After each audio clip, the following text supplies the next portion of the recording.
Nothing to threaten me with. Some men just want to watch the world burn.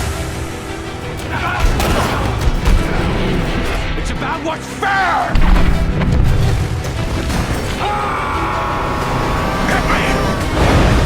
Everything burns. Do I really look like a guy with a plan? I promise you. Dawn is coming.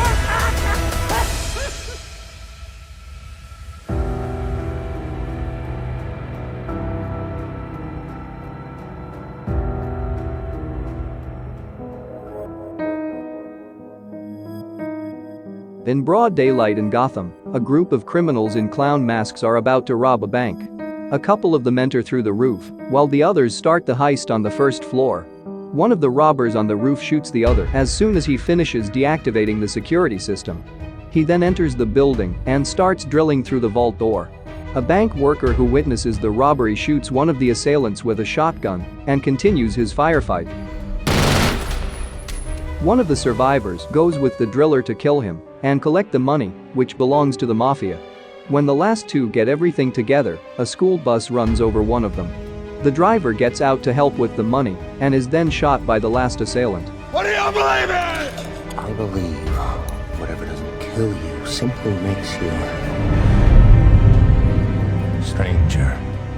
The Joker drives the bus along with other school buses, successfully escaping. Late at night, on another rooftop in the city, Lieutenant Gordon keeps the signal lit to get Batman's attention. But in another building, he is intervening in a negotiation between criminal gangs. He fights with the mobsters, being wounded by one of their dogs, then ties them up, and also arrests his imitators. Gordon arrives at the bank crime scene, briefly meeting Batman. The police are making efforts to stop the mob, but Gordon thinks the Joker deserves more attention. One man or the entire mob. He can wait. The next morning, we follow Alfred as he heads to the secret bunker to meet Bruce Wayne, the man behind the mask and cape. Did you get mauled by a tiger? There's a dog. Alfred advises Bruce to know his limits. That man has no limits. That night, Rachel Dawes and Harvey Dent are having dinner at an exclusive restaurant. He is the district attorney and is dedicated to legally persecuting gangsters. Shortly after Bruce and his date arrive, they decide to have dinner all together, but Bruce really wants to study Harvey to know that he can be trusted. You either die a hero or you live long enough to see yourself become the villain. Despite the fact that Harvey is dating Bruce's romantic interest, he determines that he is a good man and will support him in his career. We are now in a meeting between members of the mafia. Accountant Lau informs them that the Joker has stolen $68 million from them, and in order to prevent the police from tracking down and confiscating the rest of the money, the accountant took it upon himself to take everything to a secret bank and escape to Hong Kong to avoid being extradited. The Joker enters the room. He reminds the mobsters that they are being persecuted because of Batman, so the Joker proposes to kill him in exchange for half of all the money. Gordon, Harvey, and Batman meet on a roof to agree that they must bring the accountant Lau back to the United States. Shortly after, Bruce meets with Lucius Fox to get a lighter and stronger Batman suit, as well as arrange a secret flight to Hong Kong. While in Hong Kong, Lucius meets with accountant Lau under the guise of a business talk, but actually takes advantage of the situation to leave a special device inside the building. Then Lucius leaves Bruce's cell phone with which he can see the accountant's office. At night, Batman activates the special device, which causes a power blackout in the building. Lau and the staff ready weapons. An army of cops makes their way to the floor, but Batman quickly knocks down the guards to escape with the accountant on a plane.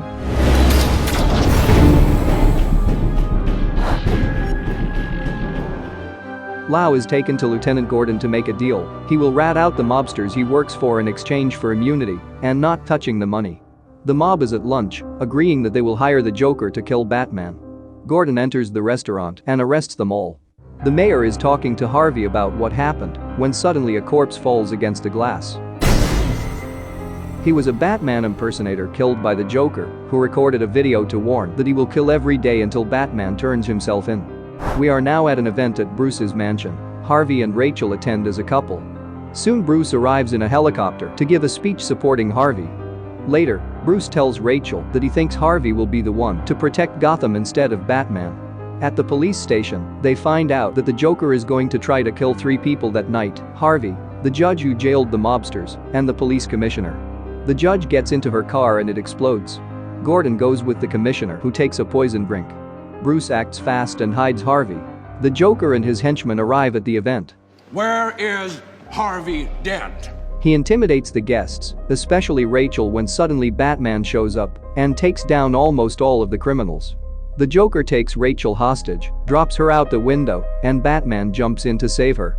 At a crime scene made by the Joker, Batman and Gordon discover that his next target is the mayor. Batman takes a piece of concrete hit by a bullet to study it. Thanks to a digital program, he reconstructs the bullet and finds the fingerprint of the possible murderer. As Bruce goes looking for him, a parade with the mayor is taking place in the streets. Bruce goes to an address where he finds policemen who have had their uniforms removed and left tied up. Gordon realizes there is a trap. Gordon drops dead. In the midst of the commotion, Harvey takes one of the shooters away in an ambulance. He kidnaps him in an abandoned place and threatens to kill him if he doesn't tell him where the Joker is. Batman appears and tells him that he will turn himself in and that Harvey will have to take his place. The next day, Harvey gives a conference and decides not to turn Bruce in. I am the Batman. Harvey is arrested and taken in an armored truck to prison. He knows that he is bait for the Joker and trusts that Batman will save him. The convoy carrying Harvey diverts to an underground road where the Joker ambushes them. The armor withstands the shots, so he uses a bazooka, but Batman takes the damage with the car. Goodbye. Batman gets to the Joker's truck on his motorcycle and using ropes manages to overturn it.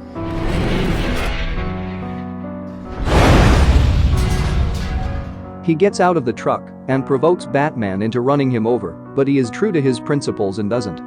He crashes, and before the Joker can do to him any harm, Gordon shows up to arrest him. Gordon faked his death for safety, and now that he's caught the Joker, the mayor promotes him to commissioner. It isn't long before the Joker is brought in for questioning, as Harvey is missing. He doesn't say anything, so he lets Batman question him. The Joker reveals that he also kidnapped Rachel, and after playing around with Batman and several hits, he gives them the location of both of them. Batman goes to rescue Rachel, while the police go after Harvey. Both are tied up next to explosives and a counter. The Joker breaks free by taking a detective hostage and demands a phone call. Harvey tries to escape, but falls along with a barrel and the gasoline spills. The Joker makes a call, which activates a bomb that was inside a prisoner of that station.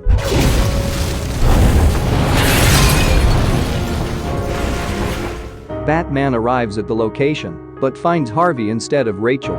He gets him out of there before everything explodes, though half of his face catches on fire. The police arrive too late to save Rachel. As part of his plan, the Joker finds the accountant Lau and escapes with him in police cars. Harvey wakes up later and mourns Rachel's death. He is then visited by Gordon, who asks him to help him with the investigation, but Harvey is blindly furious with everyone. The mob meets with the Joker to finalize the deal. They gave him half the money, but he decides to burn it. Then calls into a live show where a lawyer from Bruce's company was about to reveal Batman's identity, which would interfere with his plans. If Coleman Reese isn't dead in 60 minutes, then I blow up a hospital. Gordon orders the evacuation of nearby hospitals and escorts lawyer Reese to protect him. Bruce drives to protect the lawyer as well. On the way, he informs Gordon that in the car there is a policeman with relatives in a hospital. Meanwhile, the Joker visits Harvey and convinces him that Rachel's death was the fault of the others and that he must take revenge. In the car, Gordon stops the cop who was going to shoot the lawyer, and Bruce uses his car as a shield to prevent another car from hitting them. The Joker sets off the explosives he set in the hospital where he was with Harvey and gets out as everything explodes.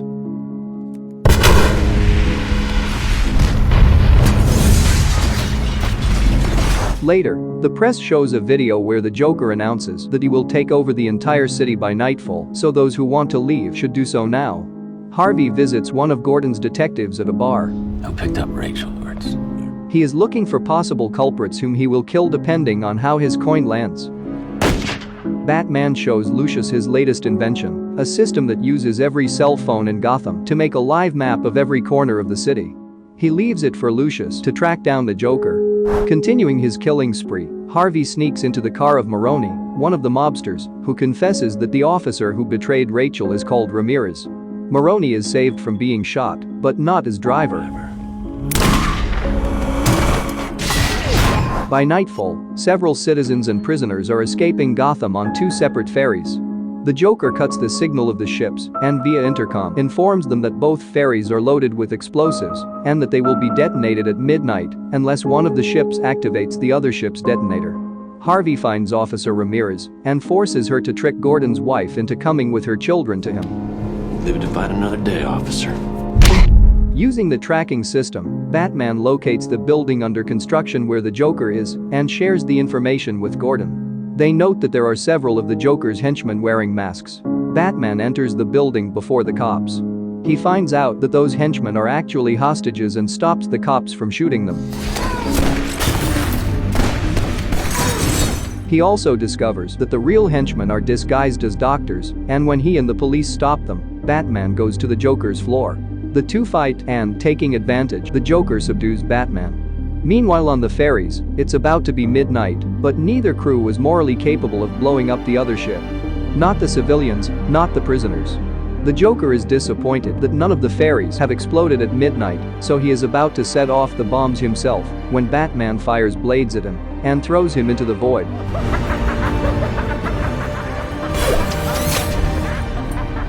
The Joker is not scared at all and reveals to Batman that Harvey is now morally corrupt and that when people find out, Gotham will lose its faith in good. Gordon arrives before Batman at the place where Harvey is holding his family hostage. Harvey blames Gordon for Rachel's death and warns that he will kill the family member he loves the most. Batman arrives at the scene and tries to convince him that this is what the Joker wanted, but Harvey continues blind with revenge and shoots Batman. He now flips a coin to decide whether he will kill Gordon's son. Harvey dies from the fall, Gordon picks up his son and Batman falls. Gordon goes down to see him, and Batman gets up with difficulty. Gordon is hopeless because Harvey represented justice in Gotham, and he became the opposite. To prevent the city from collapsing, Batman tells Gordon to put all the blame on himself. Why is he running, Dad? Because we have to chase him. He didn't do anything wrong. Because he's the hero Gotham deserves. But not the one it needs right now. So we'll hunt him. Because he can take it. He's a silent guardian. A dark knight.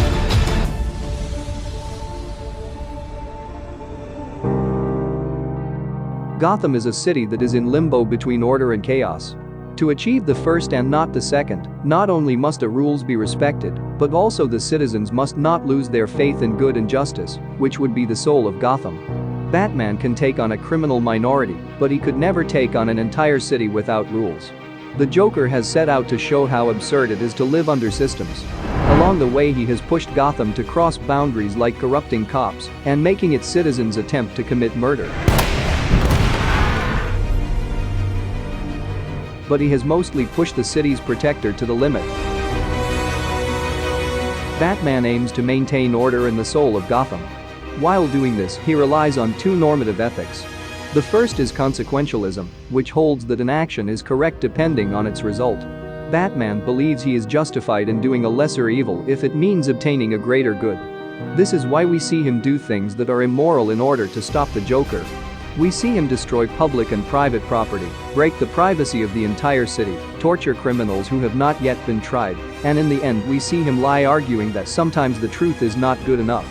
Doing evils to get a good is referenced in the story of Alfred.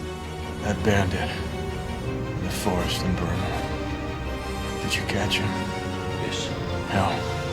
We burned the forest down. The second ethic that Batman follows is deontology, which is somewhat contrary to consequentialism, since it holds that actions are good or bad in themselves regardless of their consequences. Batman only applies this ethic with a single action: to kill. Many would agree that killing the Joker in the first place would have prevented many deaths, but that would be consequentialist thinking about the act of killing. This one rule has been skillfully used against him by the Joker. He believes in moral nihilism, that is, he maintains that there are no objective moral values because moral truths doesn't exist. From his perspective, all systems are flawed, so the only truth is chaos. So, it is based on chaos that things must be governed. Batman's morality is for the Joker another proof that the systems and norms do not work, since he turns Batman's one rule into a weakness. Especially in the case of Gotham, it's easy for the Joker to point out that the systems are nonsense, as there is plenty of corruption, while true social justice is enforced by following the laws with no interests at stake. The Joker believes that it is hypocritical to abide by rules because they are not absolute, referring to the fact that when ordinary circumstances change, people tend to break or change those rules. For political science this would make a lot of sense, but for the Joker that is being hypocritical. When the chips are down, these civilized people, they'll eat each other. The Joker then opts for anarchism and convinces Harvey that chaos is true justice, since it is impartial. Although maybe this dark side of Harvey was always there. You don't think I will?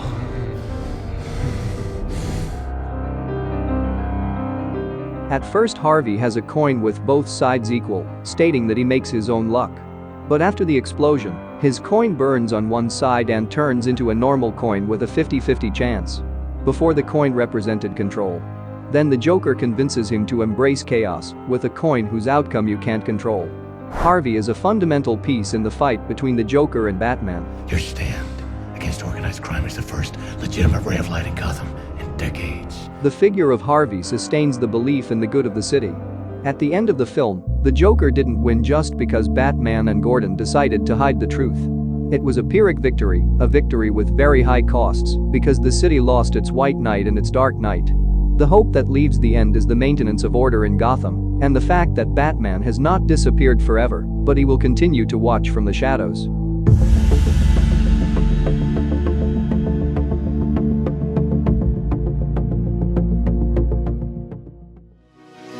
That's all for today.